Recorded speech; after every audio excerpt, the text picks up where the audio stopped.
प्यारे बच्चों नमस्कार। जैसा कि हम सभी लोग जानते हैं, हम लोग भौतिक विज्ञान का चैप्टर नंबर 4 पढ़ रहे थे संधारित्र, जिसमें हमने चौथे लेक्चर में पढ़ा था यदि दो संधारित्र हों, यदि उनके बीच में यदि प्लेट रख दी जाए तो संधारित्र की धारिता क्या होगी। उसके बाद हमने कुछ उनकी विशेष स्थितियाँ पढ़ी हुई थी। उसके बाद कल हमने तुम्हें पिछली वीडियो में समझाया हुआ था कि अब पढ़ेंगे संधारित्रों का समायोजन। तो संधारित्रों का समायोजन दो प्रकार का होता है, श्रेणी क्रम समायोजन, समांतर क्रम समायोजन।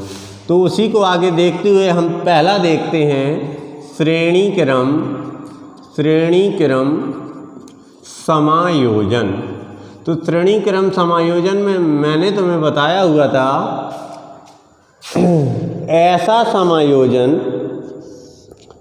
जिसमें पहले संधारित्र की दूसरी प्लेट दूसरे संधारित्र की पहली प्लेट आपस में जुड़ी रहती है, इस प्रकार का समायोजन क्या कहलाता है? श्रेणी क्रम समायोजन कहलाता है। ठीक, तो चलिए क्या है परिभाषा। ऐसा समायोजन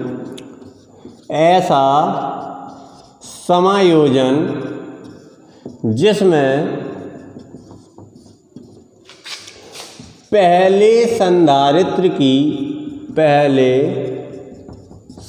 दूसरी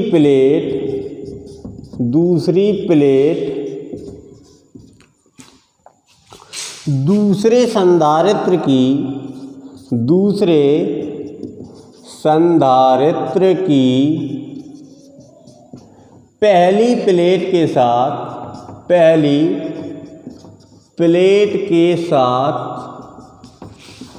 जुड़ी रहती है।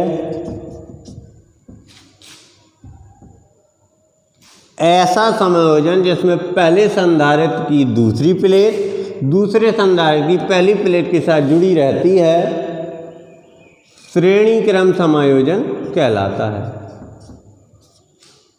श्रेणी क्रम समायोजन कहलाता है। देखिए क्या है ऐसा समायोजन जिसमें पहले संधारित्र की दूसरी प्लेट और दूसरे संधारित्र की पहली प्लेट जुड़ी रहेगी, तो वो क्या कहलाएगा? श्रेणी क्रम समायोजन कहलाता है। ठीक है, ऐसा समायोजन क्या कहलाता है? श्रेणी क्रम समायोजन कहलाता है। श्रेणी क्रम समायोजन में क्या होता है भाई? श्रेणी क्रम समायोजन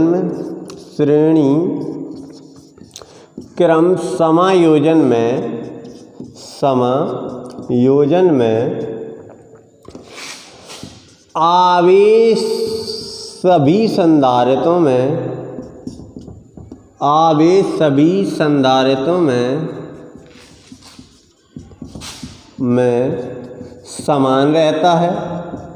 समान रहता है, लेकिन विभव अलग अलग। ठीक, ये कहलाता है हमारा श्रेणी क्रम समायोजन। क्या है? ऐसा समायोजन जिसमें पहले संधारित्र की दूसरी प्लेट दूसरे संधारित्र की पहली प्लेट आपस में जुड़ी रहती है, तो क्या कहलाता है? श्रेणी क्रम समायोजन कहलाता है। नोट में क्या है या खासियत की बात क्या है? श्रेणी क्रम समायोजन में आवेश सभी संधारित्रों में समान रहता है, लेकिन विभव अलग अलग। चलिए इसको नोट कीजिए, इसके बाद देखते हैं इसका डेरिवेशन।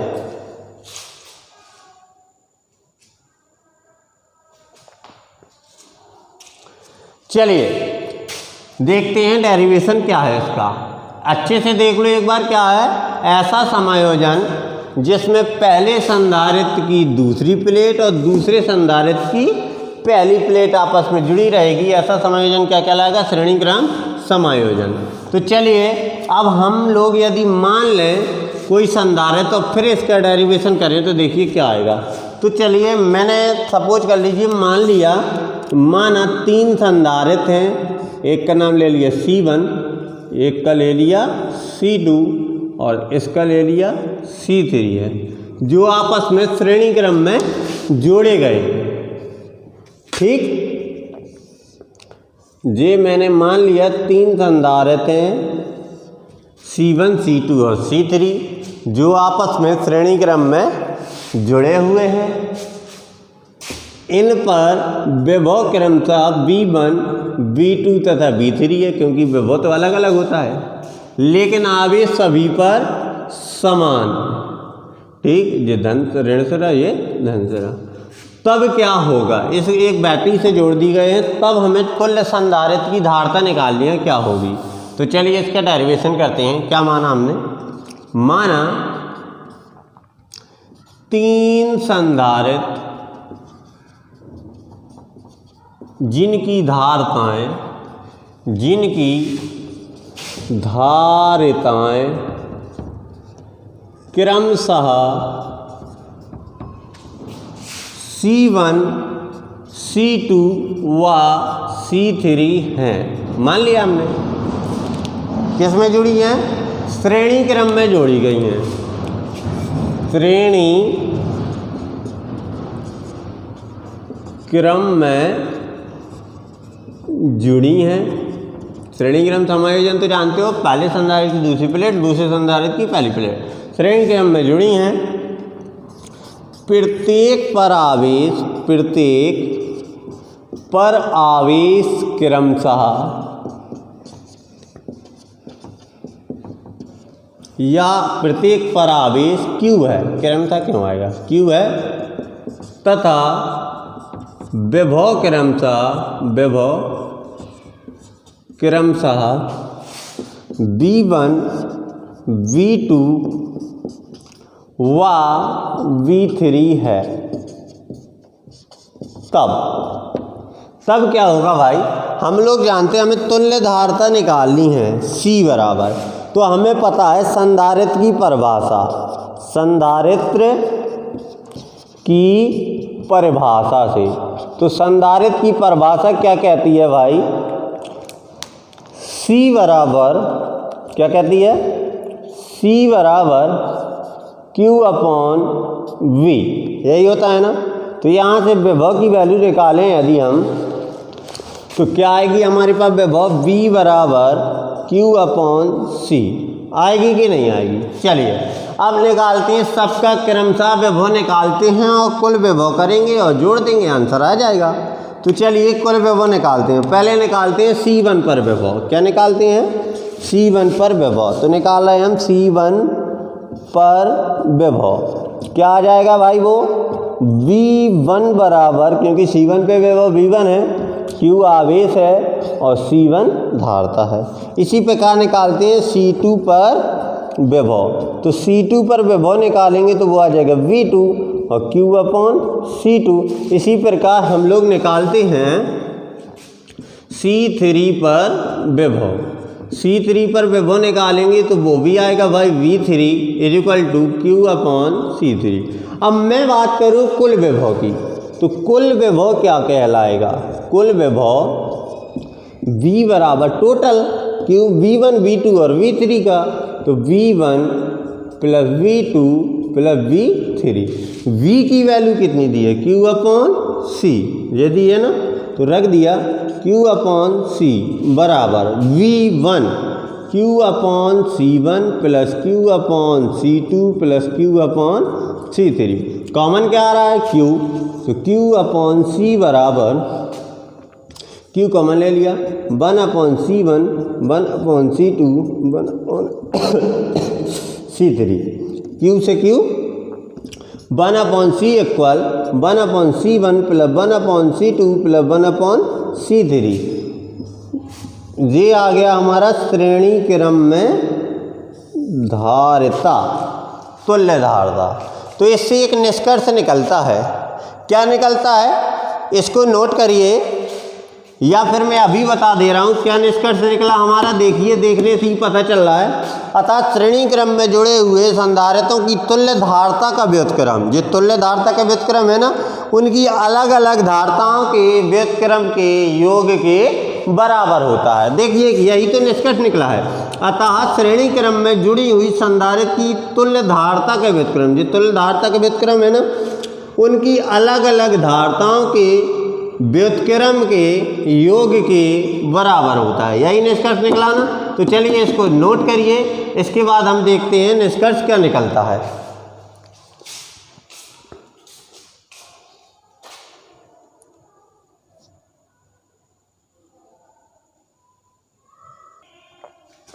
देखिए क्या निष्कर्ष निकला हुआ है हमारा आया 1/c बराबर 1/c1 plus 1/c2 plus 1/c3, यही आया। यदि अनेक धारताएं होती तो क्या होता, यदि अनेक धारिताएं हों तब क्या कहलाएगा। मान लिया हमने, माना कि n धाराएं हैं, यदि n धाराएं हैं अर्थात या n मान लो, या तो क्या आ जाएगा 1/c बराबर 1/c1 plus 1/c2 plus 1/c3 dot dot dot dot 1/cn। यदि अनेक धारताएं हों तो ये आ जाएगा, आएगा या नहीं आएगा। तो ये भी भाइयों फार्मूला बता लिया। अब देखिए इससे क्या निष्कर्ष निकलता है। निष्कर्ष हमारा ये निकला है,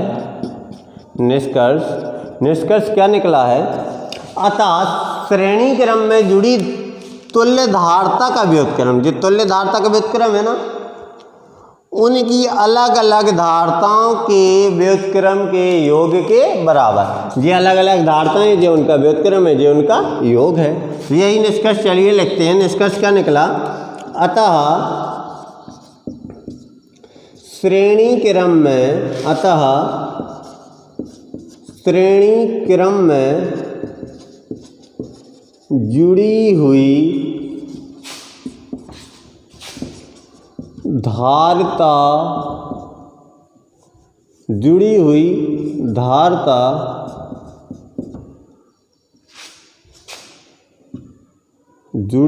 श्रेणी क्रम में जुड़ी हुई धारताओं की तुल्य धारता का व्युत्क्रम उनकी अलग अलग धारताओं के व्युत्क्रम के बराबर, उनकी अलग अलग धारिताओं के व्युत्क्रम के बराबर, व्युत्क्रम के योग के बराबर होता है। तो चलिए क्या आया हमारा निष्कर्ष, अर्थात श्रेणी का। इसको देखना, इससे सवाल ही सवाल सबसे ज़्यादा लगने हैं इस वाले फॉर्मूले से, और एक जो अभी सामान्य क्रम का करवाएंगे। निष्कर्ष निकला हमारा, श्रेणी क्रम में जुड़ी हुई यदि अनेक धारताएं हैं तो उनकी तुल्य धारता का व्युत्क्रम अलग अलग धारताओं के योग के बराबर होगा। तो चलिए नोट करिए, इसके बाद देखते हैं समांतर क्रम। चलिए अब देखते हैं हम लोग समांतर क्रम समायोजन क्या है। तो चलिए देखते हैं समांतर क्रम समायोजन क्या होता है।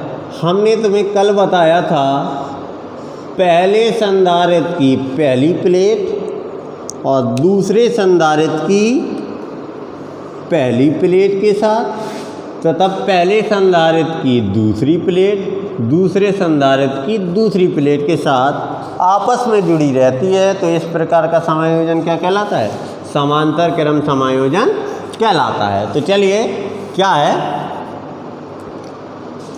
जब पहले संधारित्र की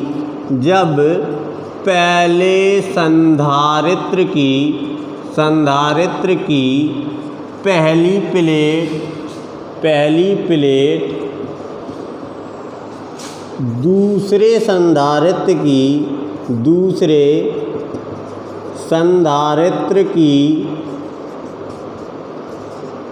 पहली प्लेट के साथ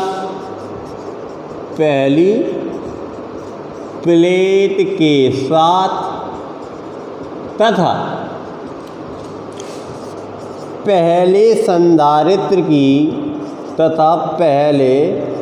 संधारित्र की दूसरी प्लेट दूसरे संधारित्र की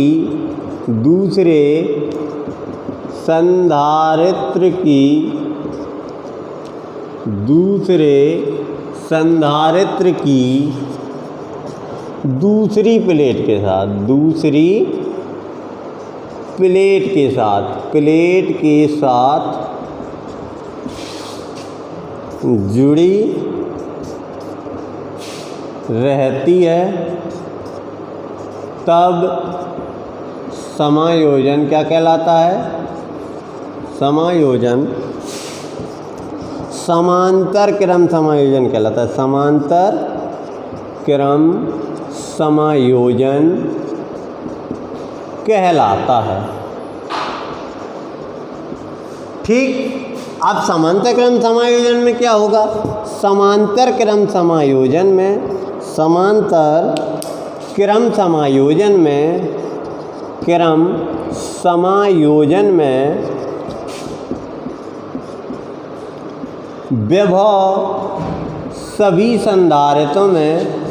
विभव सभी संधारित्रों में समान होता है, लेकिन आवेश अलग अलग। क्लियर? देखिए, पहला और दूसरा। तो इस प्रकार का समायोजन क्या कहलाया? समांतर क्रम समायोजन।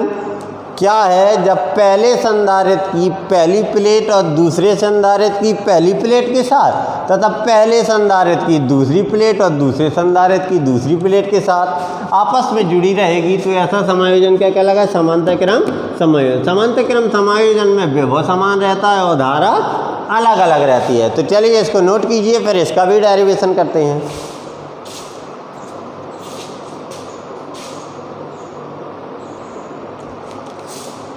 चलिए अब इसका लगाते हैं हम लोग डेरिवेशन। आखिरकार कैसे आएगा तुल्यधारता का? तो हमने माना C1 और C2 और C3 ये तीन हमने संधारित्र ले लिए, 1 2 3। देखिए ये सारे के सारे किसी दो बिंदुओं से हमने जोड़ दिए और यहाँ लगा दी हमने बैटरी।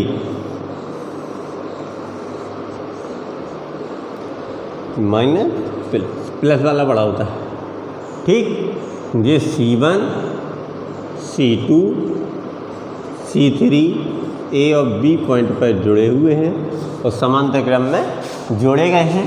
इन पर विभव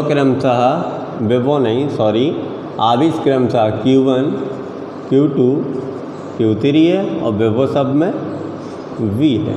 क्लियर? चलिए लगाते हैं क्या आता है। माना क्या है भाई, वो दिया हुआ है। माना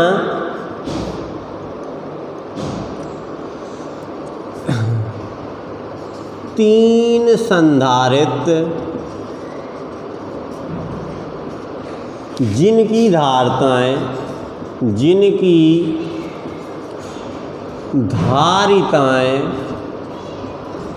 क्रमशः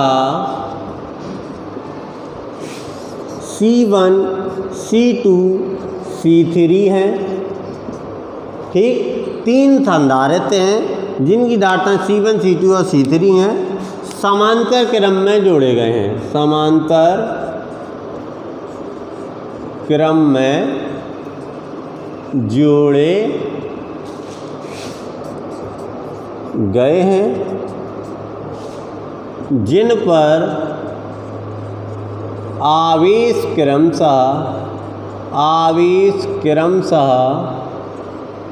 Q1, Q2 और Q3 है तथा विभव जो है समान है अर्थात V है। ठीक, क्योंकि समांतर क्रम समायोजन है। समांतर क्रम समायोजन कहता है कि विभव को समान कर दीजिए और श्रेणी क्रम समायोजन कहता है कि आवेश को समान कर दीजिए। अब निकालते हैं हम संधारित्र की धारिता या संधारित्र की परिभाषा से। क्या होती है संधारित्र की परिभाषा? संधारित्र की परिभाषा से क्या कहलाता है संधारित्र की परिभाषा? C बराबर Q/V।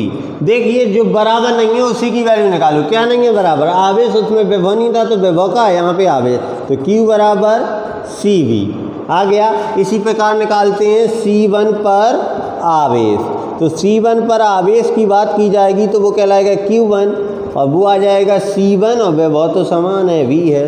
इसी प्रकार निकालते हैं C2 पर आवेश, C2 पर आवेश निकालेंगे तो आ जाएगा Q2 बराबर C2V। इसी प्रकार निकालते हैं C3 पर आवेश, तो यहाँ पे चलिए निकाल लेते हैं C3 पर आवेश, तो यहाँ पे आ जाएगा हमारे पास C3 बराबर Q3 बराबर आवेश निकाल रहे हैं C3 इंटू V। अब मैं बात करूँ कुल आवेश की। कुल आवेश कितना होगा भाई? Q बराबर Q1, Q2 और Q3, और भी होते तो सारे के सारे रख देते। Q का मान CV और ये C1V, C2V और ये C3V, सब में कॉमन आ रहा है V, तो CV बराबर V हमने कॉमन ले लिया, C1, C2, C3, तो V से V कैंसिल, तो तुल्य धारिता C बराबर क्या आ गया हमारे पास?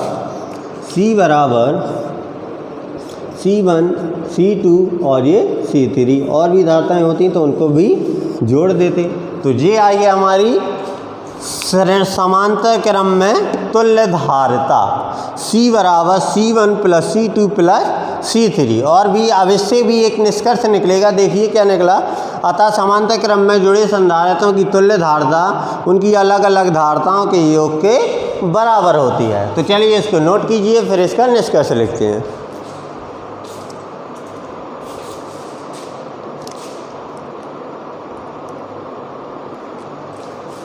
चलिए समांतर क्रम में क्या आई है धारिता? आई है हमारी C बराबर C1 plus C2 plus C3। यदि अनेक धारिताएं हों तो क्या करेंगे? यदि अनेक धारिताएं हों तो आ जाएगा हमारे पास C बराबर C1 plus C2 plus C3 dot dot dot dot Cn। तो देखिए निष्कर्ष क्या निकला है हमारे पास। देखिए निष्कर्ष निकल के आया है, क्या आया है? निष्कर्ष निकल के आया है कि समांतर क्रम में तुल्य धारिता अलग अलग धारिताओं का योग होता है। तो लिखेंगे अतः समांतर क्रम में जुड़ी धारिताओं की तुल्य धारिता उनकी अलग अलग धारिताओं के ये तो सीधा है योग के बराबर होती है। देखिए आज हमने श्रेणी क्रम और समांतर क्रम का समायोजन पढ़ा, जो इस चैप्टर में न्यूमेरिकल के हिसाब से सबसे ज़्यादा मोस्ट है, क्योंकि इसी से तो सारे के सारे न्यूमेरिकल लगने हैं। क्या आया? वो आया था 1/c बराबर 1/c1 प्लस 1/c2 प्लस 1/3। अर्थात जो धारिताओं का समायोजन होता है वो प्रतिरोधों के समायोजन का जस्ट उल्टा आता है। देखिए प्रतिरोध होता तो ये आता श्रेणी क्रम में और वो आता समांतर क्रम में, लेकिन धारताएं हैं तो उनका अपोजिट आया है। तो आज के लिए बस इतना ही, इनको अच्छे से सीख लें ताकि ये सीखेंगे हम इनका जोड़ना तो हम फिर न्यूमेरिकल्स को अच्छे से समझ सकेंगे और अच्छे से लगा सकेंगे। तो आज बस अपनी क्लास यहीं पे ख़त्म होती है। यदि समझ में आया हो आप लोगों को तो लाइक, सब्सक्राइब और शेयर ज़रूर कर दें, जैसा कि मैंने कल भी बताया हुआ था, ताकि इसका जो लाभ है वो और भी बच्चे उठा सकें। आज के लिए इतना ही, धन्यवाद।